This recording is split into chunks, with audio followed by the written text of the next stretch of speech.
Okay, good morning, everybody. Today is Thursday, March the 3rd, live from the University of Toronto. I'm assuming many of you are well attuned to what's going on in the news today. And if you're not, I'm going to give you a very brief update, and I apologize if you're aware of it already. But there's right now a battle that's going on in the courts in America. The Justice Department has asked Apple to help in unlocking the phone of one of the terrorists from the attacks on the West Coast from the Bernardo terrorists. The individual that owned the phone, whose name, I have his name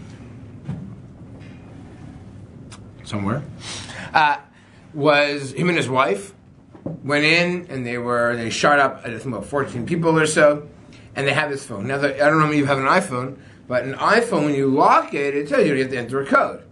Please enter a code. And if you enter the incorrect code too many times, it freezes. And after a certain amount of times, you're toast. Unless you hook it up to the original iTunes that it was set up with. If not, all you can do is wipe the phone. The Justice Department, along with the FBI, are arguing that if they can get access to this guy's phone, they might be able to get valuable information. Apple is arguing, and please interrupt if I make a mistake, Apple is arguing that we don't have the code, and if we could create it, if it gets out there, then there's a security breach to all Apple phones, and we pride ourselves on security, we pride ourselves on privacy, and by forcing us to access and create a code, it is going to undermine our entire, who we are and what we are. That is the battle in the court today. It's not I'll correct you. Okay, go. It's not a code. They would actually have to rewrite a special piece of software that would allow them backdoor access into the phone itself. So they would not only have to rewrite the phone's operating system to allow for that connection, but they would also have to write a completely new program that would be able to somewhat mimic the device to get the information off. But the biggest problem, it's sort of twofold. The first is that the phone itself was wiped completely because the FBI typed in the password too many times. So whatever information was on the phone doesn't exist anymore, essentially. And the second thing is that if they were to create this backdoor software, it can potentially get out there into the wrong hands, and then everybody's information is compromised. Right. So why, if it's wiped, why are they still trying to access it? Because they're saying that Apple's not cooperating with them to at least try. And Apple's saying, we gave you whatever information we already had, and they did. They gave them all the information and records that they could still access through their servers and iCloud and everything like that. Oh, they did do all that, yeah. They did give them a bunch of information. But they weren't able to figure out the 4-digit code. But they can't get onto the phone regardless. So, and they're saying we're not going to build this software to do it because it's too risky. Okay, there we go. Okay, it's not that. It wasn't that. Meaning, No, I knew they had to build a code. I knew that was complicated, but that was good. That was the details. I think we're very appreciative. Thank you. So, let's talk about now. What else are the issues that we've put on the table? What else might be? Like what's Apple worried about? Yeah. What else? What are the other? I don't know, halachic or Jewish issues that we have to understand here that might exist. Privacy. How much am I allowed to access privacy issues? Meaning, we're in a situation where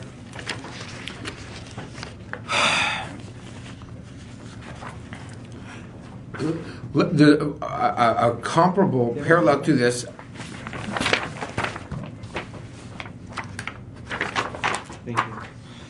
I think law is in also torturing terrorists. Also, this kind of comes up. Not quite the same way, but let me give you an example about torturing a terrorist. Yeah, let's use America. America captures a terrorist, and they're alive. And what do they want to find out? Who you're working for? Who sent you? Who sent you? Who are your peers? You know, what's your favorite, ice cream? Whatever it is, right? This is essentially national security. These guys are like, I'm not talking. Can they get tortured in order to reveal information? So many, what was that? Depends what country. Right. So what do many spy agencies do? They often relegate these things to other countries where you know the symptoms of laws. You do a favor, Sudan can torture, America can't torture, you're torturing Sudan and you'll help us out, right? That's kind of the nudge, nudge, wink, wink, that's what some people do. Guantanamo Bay. Right, Guantanamo Bay, that's what we're accusing of. And nonetheless, some people felt, but listen, what was that? Supposedly, Yeah. right? Allegedly, that's what they were doing. And be careful what's being... Like Hillary Clinton allegedly did this. Right. So you do have to be very careful in this world of what are people doing, what are they saying, what are the rumors. I get all that. But could you justify torturing a terrorist under certain conditions? And what might those conditions be in your opinion?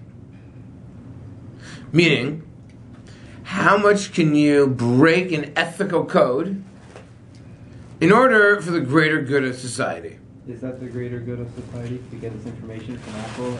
So, okay, I think that there's you sort of have to make a distinction between if an event has already occurred. okay, So God forbid if there's a terrorist attack that already occurred.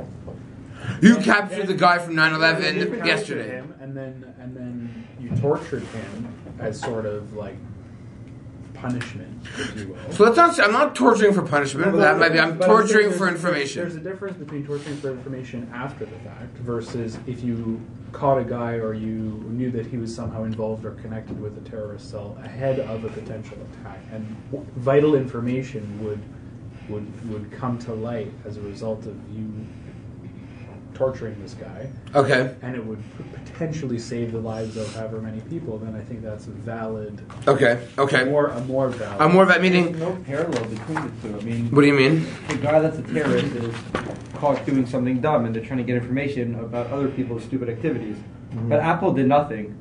They No, produced but a those device. individuals Like, you were know- terrorists, and they are probably affiliated with some sort of cell somewhere else. Yeah, but And if maybe you sending become a other terrorist- So here's what's complicated today: is that today, well, yes, there are cells.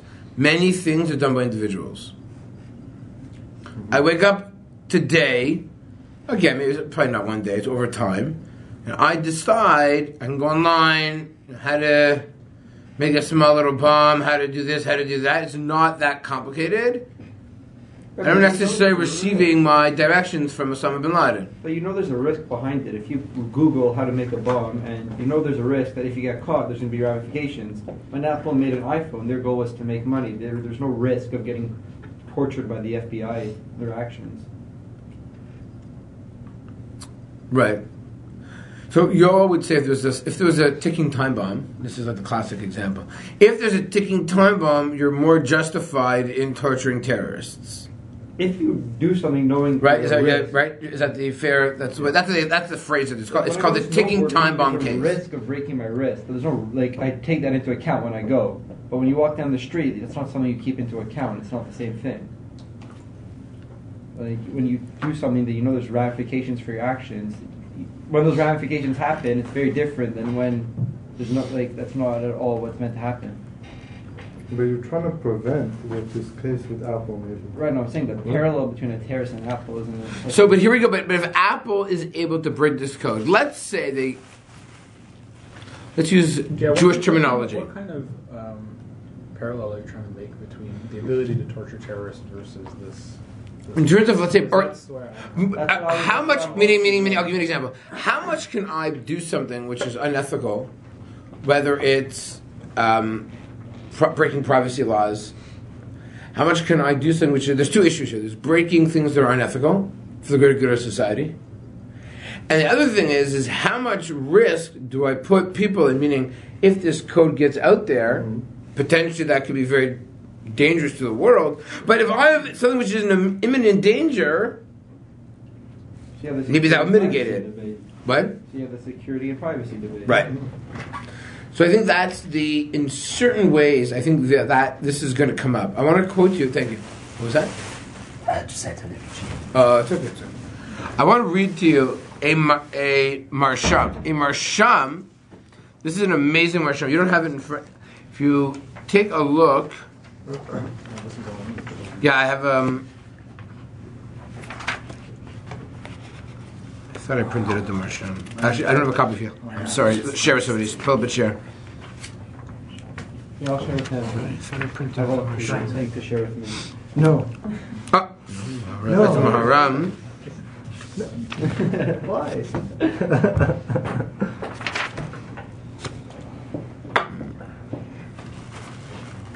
Anyways, it's fine. I'm going to share with you a marsham who says the following. He says, if someone has an ability of preventing an attack, meaning, and you don't, you actually have a category of a rodef. Meaning, I have information that can save someone's life. By me not acting on that information, I am assisting the murderer, and it's a bit of a radical opinion, and I can actually, according to Jewish law, be killed because of my lack of assistance in the situation. Is this based on the assumption that you're not really giving up much in doing so, or keeping in mind that there's, like, in a case like this, where there's ramifications? Again, there's a guy who has this information. No one agrees with this, by the way. It's a controversial statement. Someone has information. I have information. Ruvain, George, has information about a terrorist plot that's going to take place tomorrow. He doesn't act on it. He doesn't tell people. He is culpable, almost to the same level as the person who's committing the attack. And someone else would be permitted to take him, to capture him, to torture him, to do whatever they wanted. Right, but there's no consequence for torturing George other than getting the information, which is a positive consequence. And the Apple Well, no, there is a consequence. You're torturing somebody. Right. You're hurting somebody. You're violating their privacy. But you're doing it to get the information. But like the Apple situation, there's much larger ramifications than torturing somebody. So what I'm asking this question, does Apple have a category of a rodef? They haven't been now. I have to make. I'm making certain assumptions here, but I need to put this into halachic categories to try and deal with it. Meaning, one, let's make the following assumption, which I'm making assumptions. On this phone has vital information. We know it has, but we know it has for sure. Right. So I don't know. We know that, right? We don't know that. Apparently, I don't know. We don't know. We don't know. We don't know, But likely the fact that it was erased is the most probable. Right. Which means that there could be nothing on the phone. But then they still made that whole code thing, so then, right, in the code is instead of dangerous. So why did the FBI even try to do it, knowing that they thought they could figure out the code? Yeah. They thought they could crack it. And one of the features of the backdoor that they're asking for is the ability to hook it up and mimic the phone and try and generate Unlimited amount of codes. unlimited amount And eventually, of codes right. that would just unlock it eventually. Right. Which is pretty cool, but it's also theory. super dangerous. I mean, it's not dangerous if the FBI can do it. It's dangerous if Mahmoud can do it. Right? That's dangerous. Yeah. So, okay. So here we have a very complicated situation because, but how is the FBI able to get an injunction against Apple?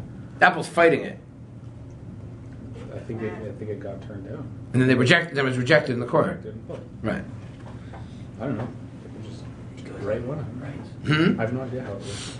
It's interesting. It's an interesting legal battle here. So let's go through this. I want to make it an easier scenario that we can deal with. If Apple has a status of a rodef, meaning they have an ability to prevent an attack tomorrow and they're not doing it, right? Right. I'm not saying that's the case, but let's assume that's the case. You have a machloket, or does that Apple have a status of a rodef because they have an ability to stop an attack and they're not? Or not? That is the machloket that we see here. Now, the problem is, ladies and gentlemen, we don't have proof of that. So if we had proof of, and this is what I want to argue, if we were to know and get access to this phone, we will catch Steve, or we'll figure out who this Steve really is, and the FBI could arrest him tomorrow because he's going to attack someone tomorrow, the next day, the next week. Then I believe we need to be able to do what Apple's doing. We have to crack the code. But since it's all based, we have no evidence, and this is what I think happened in the court system, they couldn't produce evidence to say that with information that we would receive from this code, we would actually be able to prevent an immediate attack. I think that was the problem. That's what I tried to understand. Meaning, yeah, I think at the end of the day, that was part of it. That was part of it. That was part of it. But the other part was that getting a code out there. Throughout the requests between the FBI and Apple cooperated 100% with the initial request, which was to provide whatever information he could. Which apparently they've done that many times. They've done it. They've done it many times. Right. This is a regular thing where they Apple right for investigation. They just need a what's it called a warrant. A warrant. Right. Right. And then what? And then what happened was what basically came out of it was that even though Apple cooperated, the FBI still screwed up because they tried to crack the phone and it didn't work. Yet they've done it before and it has worked. No, I don't think so. I don't know. So that's what I don't understand. Is that why would they try to do something knowing full well, because everyone knows how an Apple phone works. Maybe, I don't know, maybe they haven't needed to. I don't know. They came up with all these 4-letter words that pertain to jihad and tried all of them. All these conversations, all these numbers. They didn't try 613. That was I think potentially the other factor is that this may have very well been an isolated event. Right. We don't know these related to such a large terrorist Right. cell. So They do know San Bernardino wasn't isolated. They have proof that the wife was radical. right. So what I'm saying is, because it was an isolated attack and there were no really links or other people that they could go to and figure out how to or figure out a tie, that this was really the It only. wasn't isolated though. It was. Why Or don't we was just not? No, it's assume not. the worst She was here the wife. and then There's look a at whole the thing that came out. sources. Wasn't the wife radically influenced, and then she influenced him? So Just if they because could there's find out. influence doesn't mean that. Well, I mean, if it's- somebody inspired her to inspire her husband to do an attack, you should want to know who that person is. Okay. Hey, whatever. It doesn't matter. The other, and I want to use this to discuss privacy laws, because privacy laws in Judaism are very different than privacy laws in the secular world. Okay. I figured this is also a good. So we have this Rodef scenario, which I can't. I don't believe we'd be able to nail Apple with a Rodef label without higher knowledge. Now, it could be here's the other issue that we'll never know. It could be there's a lot more information out there that we just don't know it. And we're never going to know it because it's secret. And maybe the FBI did feel that there was an immediate case, but we just don't know. Yeah. So the problem with all this, and this is always the issue when you deal with espionage and you deal with like the Mossad and you deal with all these ethical issues, is that you will never know, guys, unless maybe one of you become like the President of the United States or the Prime Minister of Canada or the President of Israel, maybe, I don't know. Unless you're going to have the truth is you don't need such a high rank. You become the head of the Mossad or head of the FBI, you'll get the information too. Pretty high ranking, right? Then maybe you'll get the full picture. But it is very likely, maybe in 50 years, write a book on it, right? They probably will, actually, or a movie or something, who knows what, right? And some people were using this, and by the way, I don't know if you noticed, what's his name? Bill Gates is using this as we are much nicer than Apple. Did you see that? Anyone see that out there? Bill Gates said, well, of course we would cooperate with the FBI. We'd give them whatever they needed. And he didn't use this word. It's a chutzpah of Apple for not trying to help society. They just care about their stock price. They just care about the reputation. They don't care about the real America. They're like anti-corporation, anti-government. We are not that. So It's easy to say that when you're not in the when you're on the hot seat. when you're not in the hot seat. Right. You know, and I read that. It was. It's not even such a good thing to say because people that agree with Apple are like, hey, I don't want my information flying around. He's like also that. retired. He doesn't work. Who? Yeah. Okay. Bill Gates. You can say whatever you want. It doesn't matter. His Exactly. name is worth. Yeah. Okay. Well, yeah. I thought that was interesting. That people are using this as Apple. They're so. They're like the lefties are loving Apple because they're taking on the government, right? So they've been looked at as the anti-establishment, and then they're being accused of you're trying to boost your stock price because it's been hit 30-40% over the short time. So you're trying to get better publicity of yourself to have your stock price go up. So anyway, that was It's interesting. almost like that's what business are meant to do, try to make themselves worth Right. more money. Listen, the more times you're in the news, the positive news, the better it is. Okay, that was one. Two, that was one whole topic that I wanted. The other issue is, and this is privacy in Judaism. I'll tell you where this started. This is a true case. The only person that maybe could figure this out is Yoel Marcus, so I'm going to be a little ambiguous. So he won't be able to figure this out. Many years ago, I taught at a high school. I'm not going to mention the name. And I figured that one out also. there was That wasn't. there was a case. Now, for those of you that know a little bit about an all-boys high school, boys' high schools are run differently than regular schools, right? For better or for worse, it's just the reality. And so what happened was, one day, there was major damage that was caused in a room. One of the classrooms. Now, here's a fact, which I agree with. No damage is done with the knowledge of only one person. The odds are of one person going to a room and causing very serious damage in a room, and no one was in the room knew about it, in an environment that's very social and people and small, is none. Meaning, more than one person knew what happened. Right? So, a certain person in the school wanted to put pressure and to basically say to this class, tell us who it is, force people to rat on each other. Right? It's me. You didn't do it, that's fine, but tell me who did. And if you don't tell me who did, you're going to be punished just as if you did it yourself. Do you follow? Everyone follows? Okay. So, I got very upset, and I felt this is a violation of certain ethical Jewish religious principles. This is a method that's used in many different certain types of educational system, and it's not Apple, right? Which I'm okay. Whatever. I don't want to get to it right now. But that's so this leads to a whole thing on privacy, right? And how much can I violate privacy of somebody, even for the greater good of society? You follow? And to some extent, I believe this is also a major issue with Apple. Meaning, Apple is hiding behind the privacy, and not only hiding behind privacy, but they're hiding behind something which they're arguing is, I don't know if it's national security, definitely individual security, that if this code gets out there in the world, It could be national security. it could be national security. iPhone. Right. Look, my iPhone, I don't think matters in national security. I don't think your iPhone matters in national security.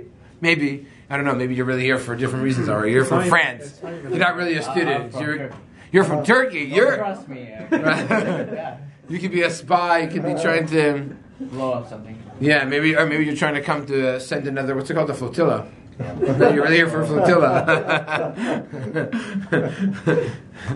So who knows why all these foreign students are here. We don't really know the reason, but we're going to assume they're here because they went to U of T because it's a good school. That maybe it's a front of, anti-government or terrorist stuff. But anyways, so here we go.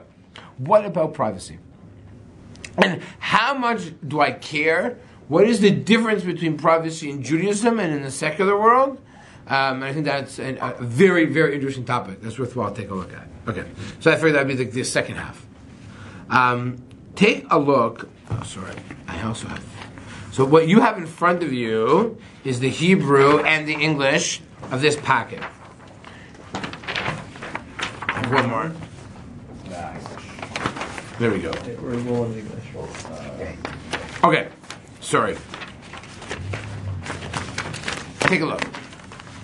Now, I want to show you a couple of what I think are very important sources. One, this term that people that talk about others is called a rachil. That's the Hebrew term. A rachil is a person who talks about other people, is considered something which is totally, obviously inappropriate. Okay? And that's what the... It's a sur, right? It's a sur, right. It's a sur, you're not allowed to... Now, let me give you another example that people don't realize. If, let's say there'd be no one in this room except for me and Jesse. Only Jesse and no one else is here. And Jesse turns to me and says something about himself. Right? Let's say, for argument's sake, he's getting engaged next week. Right? Or he just got a job offer from Apple. Right? Or he's dropping out of school and he's moving to Iran. Right? Okay, forget the last example. Jesse doesn't need to say, don't tell anybody. According to Jewish law, if you tell something to someone in a private setting, it is assumed, unless that person says otherwise, you cannot share that with anybody. Right? If I announce something in front of all these people in the room, obviously it's a public statement.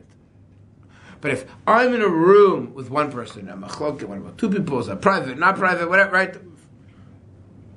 You're not allowed to go about and tell somebody.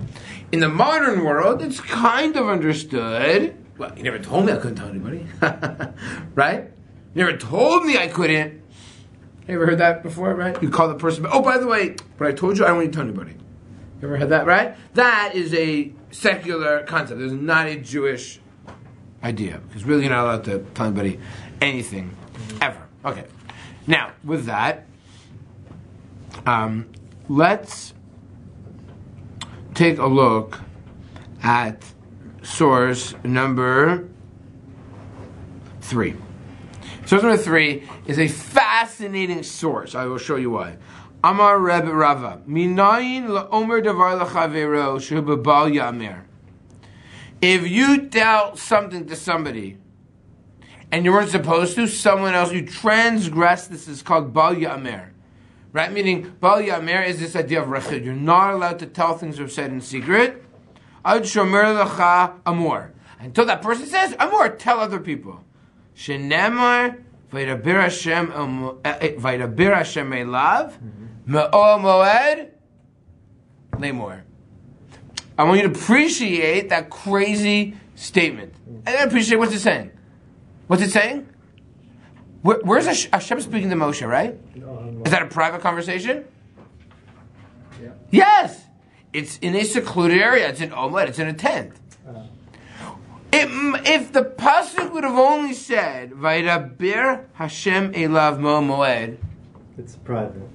Moshe couldn't even teach the Jewish people mitzvot. But because it says, Lemor, Hashem is saying, listen, I'm going to tell you something. I want you, despite the fact that I'm telling you this in private, I want you to please teach the people.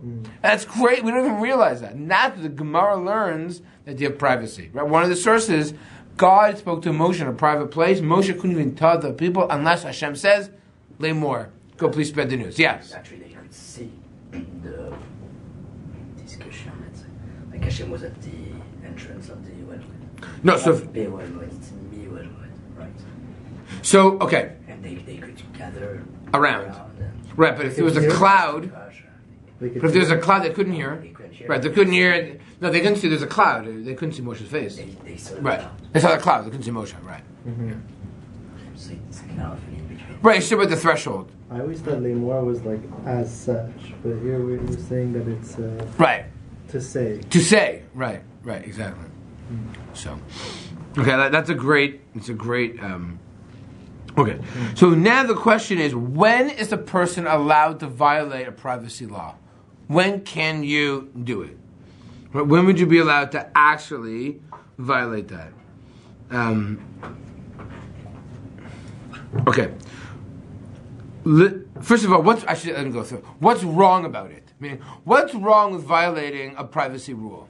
Why is it so bad to violate privacy? So, one, even if there's no immediate damage, there's still damage. Meaning, let's say a person's switching jobs.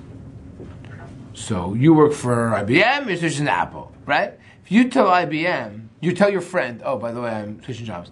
If you then send out on your Facebook page, congratulations to my friend George, who goes, and he never told his boss yet, right? He can get in big trouble, right? So that's an obvious example where there's potential damage or whatever, right? That's what's very important. You got to make sure who do you tell first.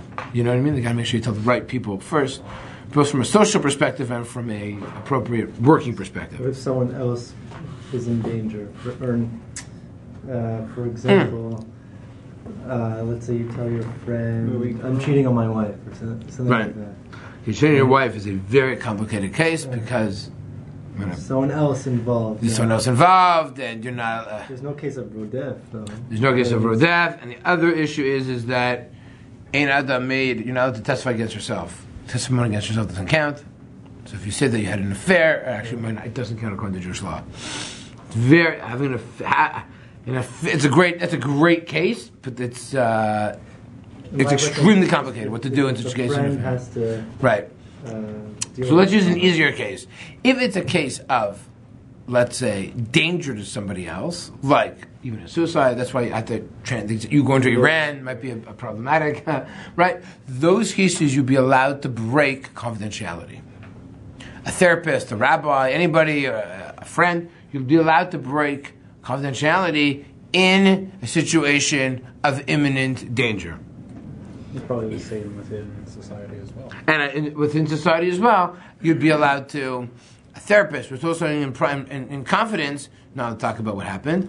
Nonetheless, if they felt that there was danger to that person or to someone else, they would be allowed to break that confidentiality. That's pretty... If someone, like if one of my friends tell me I'm going to kill X, it doesn't come to the Beijing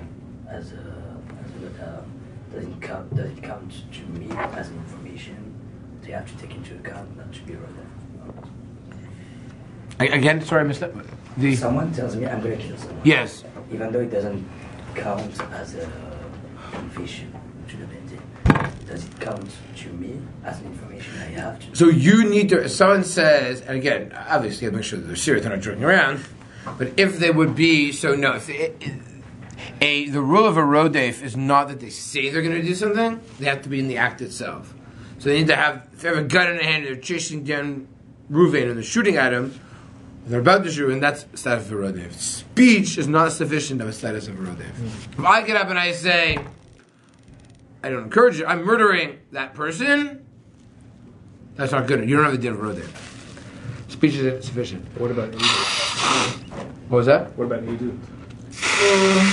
Like if my friend told me in confidence that he's going to kill somebody, so can that be used as so Edut? it can be used as testimony, but it doesn't have status of a rodef. You can't kill a guy for that. No, just like speech is never considered an action. So you need to act in order to be culpable of something, right? Speech is, it's not right. I don't encourage people to make such statements, but it's not quite the same when it comes to... Okay, now, what if a person takes and promises that never to reveal information?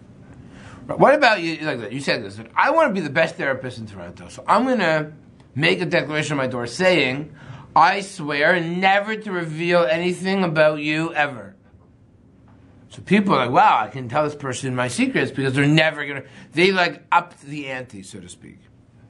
So if you take a look at source 13, Afilu nishbal izi davar shelo legaloto. You swear that you're never going to reveal it. V'achar kach nitnu alav cherem chayav lagid.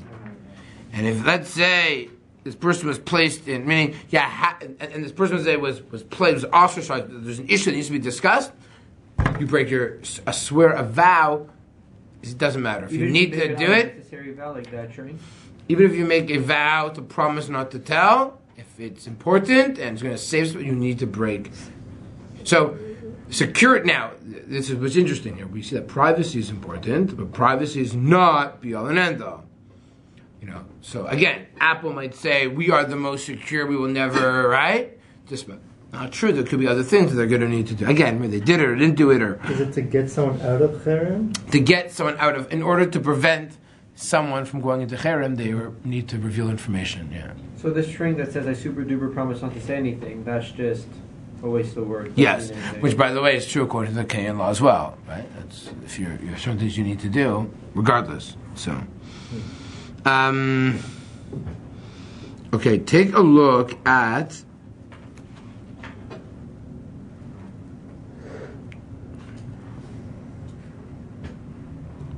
It didn't come out so clearly.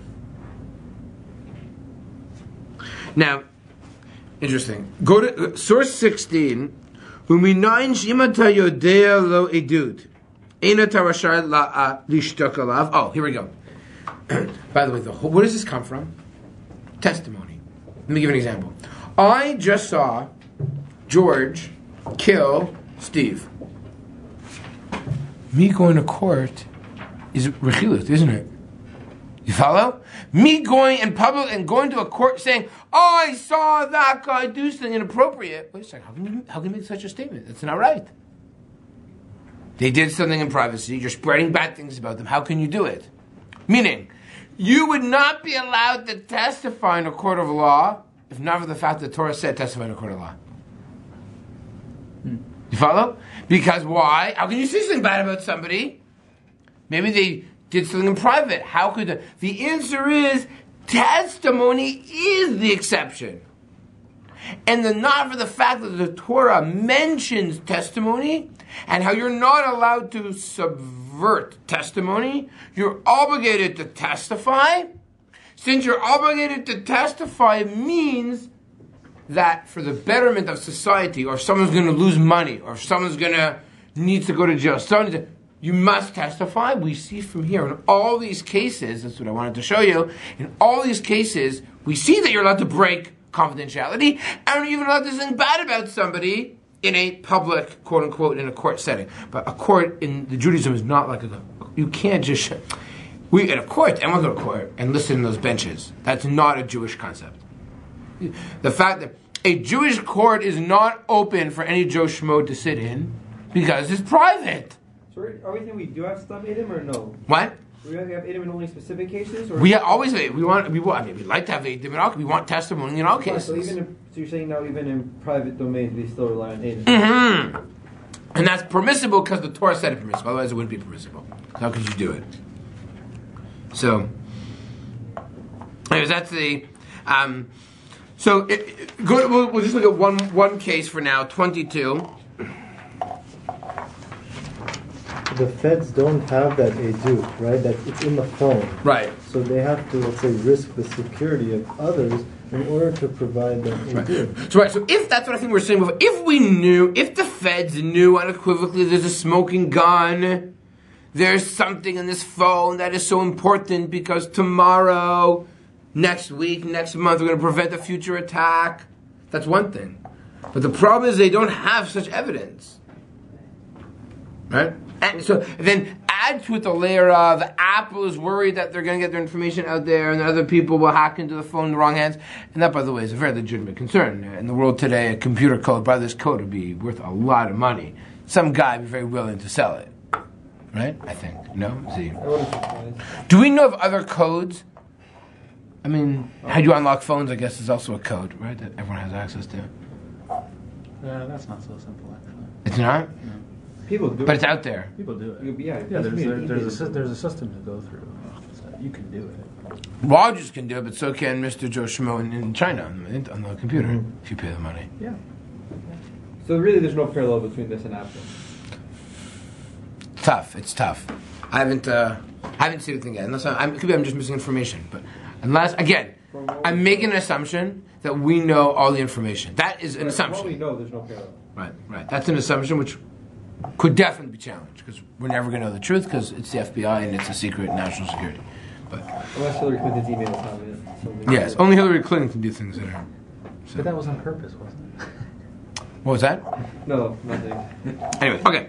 Take a look, and I just want to show you one case. We're going to end with this. In 22, the Chevas Binyamin says, Hine lefize ha'memer satum ve'ein anu yodim ama medubar ube'eza inyanim hu b'vay yavima harib b'dvarim sheyesh b'hem. Oh, here we go. If there are things that have to'elet, if they actually would be helpful, or leharchakat hanezek, or to distance damage, meaning if I reveal information and there's value, it'll prevent damage, right? Then What is to'elet really? right. Oh, okay. You're right. It's a very ambiguous term.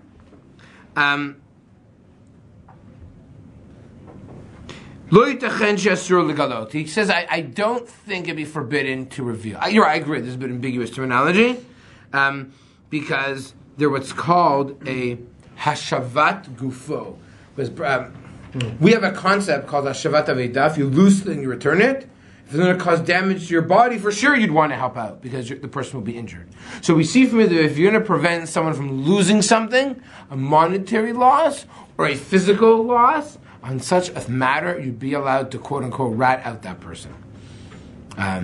So even if someone says, I'm going to go drive, I'm going to take my phone, I'm going to smash someone else's phone, I'm going to cause damage, even in such a case, you'd be allowed to rat them out. It doesn't need to be, life-threatening. Right. Even damage, perhaps. It says that emotional damage. What do you think we any damage? We said monetary or what else did we say? Secularly speaking, emotional has halachically it does. no, emotional damage is very important. Meaning, if a person is going to cause damage emotionally, for sure that has to be taken into consideration. Mm-hmm. So, okay, look, there's obvious. It's 12 o'clock. There's a lot of other issues that we have to talk about. But I think those are two of the biggies. Just to reiterate, from Apple's perspective, they did provide information. Creating a situation which is going to potentially break secrecy and impact certain phones throughout the world could be very problematic. Also, they could incur big financial loss. People stop buying them because it's easy. So that's something which I don't think is an issue from a Jewish perspective. Meaning, I'm saying secularly. Oh, you don't think it's an issue that they're going to lose sales? No, because if I need to do something, I need to do it. It doesn't matter if my sales are going to go down. Hello. Oh, hello, Doc. Hi. Come on, you're dressed like that. You look like a doctor. I'm never going to be doctor though. So. Dentist. Wait, dentists aren't doctors. Doctors are doctors. They're doctors. Doctors are doctors. You're not real doctors. Officially. No. Is that what everyone tells each other? We're not real doctors? We don't want to be doctors, so. I can see. Yeah. Anyways, so those are some of the issues I wanted to throw out there. And just in terms of scheduling, I look forward to being here every Thursday, except for the Thursday of Purim, I will not be here. Okay. We're going to have McGill every day. Are you? Yeah. When's Purim? 12. 3 weeks from today is Purim.